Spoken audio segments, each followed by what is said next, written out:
Merhaba dostlar. Yeni bir video ile karşınızdayım. Bu videomuzda daha önce yaptığımız text logo tasarımındaki orta harflerin uç kısımlarını sivriltmeyi göstereceğim. Bunun tekniği de oldukça basit ve kolay. Videoyu sonuna kadar izlemeniz yeterli olacaktır. Text logo adlı videomu izlemediyseniz sağ üstteki kartlar menüsünden izleyebilir ve siz de bu tür videolar üretebilirsiniz.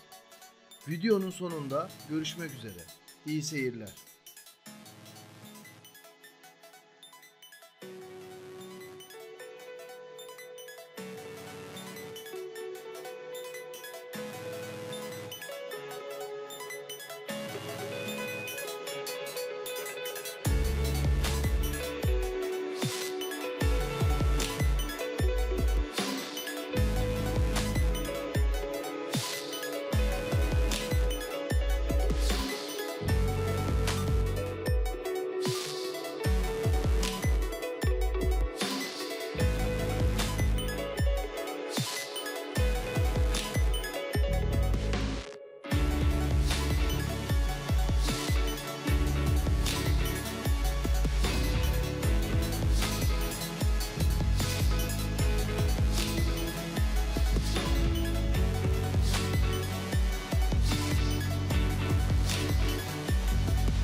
Bir videomuzun daha sonuna geldik.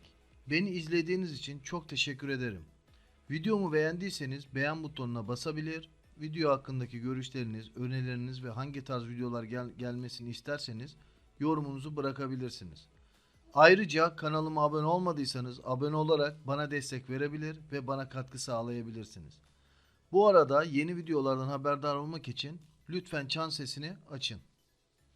Yeni videolardan haberdar olmak için ayrıca kanalımın Google Play uygulaması olan Logos TV Android uygulamamı indirebilir, videoları reklamsız izleyebilirsiniz.